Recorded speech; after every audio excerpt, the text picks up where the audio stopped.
Tom Wolfe, one of the inventors of new journalism in the 1960s and 70s, argued that details matter because they reveal people's ego, and ego is at the center of everybody's behavior. The way people present themselves, the way they claim status, reveals their self-image, what they want to be, what they want other people to view them like, and what they want to become. Here's how Tom Wolfe describes what he calls status details.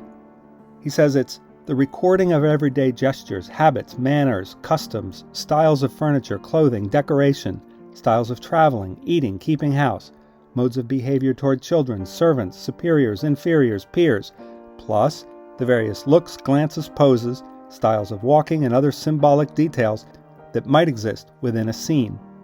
Status symbols tell the world, this is who I am, and this is how I want you to perceive me. Status symbols operate at every level of the community. When you show status, you show people's ego, which is their driver. You show their insecurities, which both drive them and break their actions. You show how they want others to see them, and you see the identity that they're trying to live up to. Paul Fussell, with acerbic wit, describes how people at different rungs of the social ladder express their status and ego in his book called Class, A Guide Through the American Status System. He notes that the more violent the body contact of the sport, the lower your class. He also notices Americans' strange tendency to plaster college stickers on the backs of their car. And he notices that middle classes tend to use euphemism because it helps assist their social yearnings toward pomposity, or at least that's the way he puts it. Status and ego are all about fitting in. They're all about connecting people, bringing people together. They're all about helping people have a sense that they belong someplace and that they can have a piece of the action. It's about working together, striving together, trying to build something new together. So that's half of what status is all about, fitting in. But status is also about standing out, being different. Attention, after all, is about difference. We pay attention to things that are not part of our automatic repertoire of responses, reflexes, concepts, preconceptions, behaviors, knowledge, and categories. We pay attention to things that stand out, whether it's attitudinal or physical or both. Now it's your turn. Write down the people you encounter in your life, from intimates to strangers. Make a list of at least 10 people. For each one, write down how they embody and even advertise their social status, clothing, grooming, homes, objects, and manners of speech. For Donald Trump, opulence has always been the message. Trump celebrates wealth and luxury in everything he does. For him, it's a symbol of achievement and class and superiority. In 1985, Architecture Digest published a lavish spread about his penthouse apartment in the Trump Tower. Here are a few passages.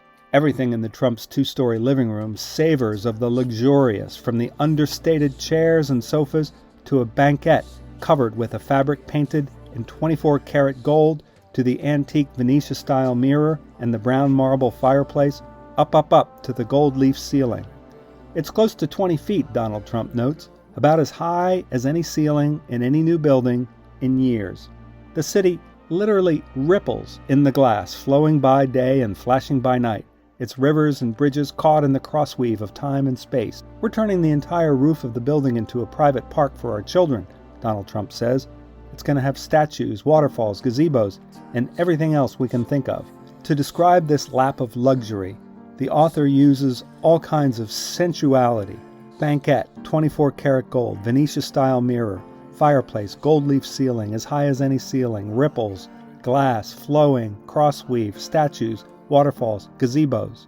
The whole point of status is to stand out, to be better in obvious and not so obvious ways.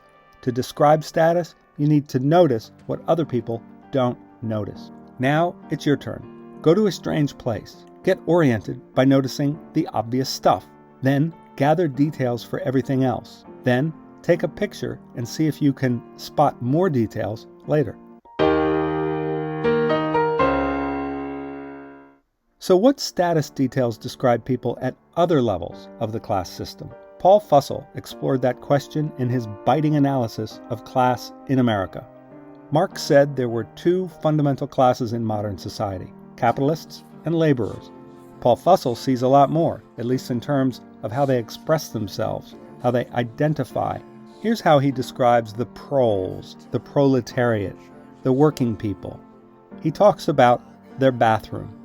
He's an incredible snob when you think about it, but look at how he describes the bathroom of a prole. Pause the video and take a look.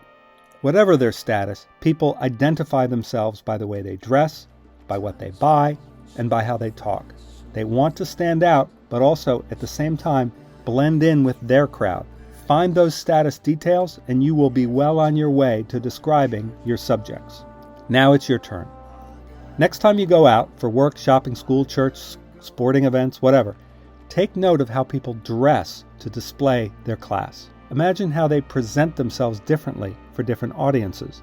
What aspects of their presentation of self is consistent across realms, and what changes depending on where they are.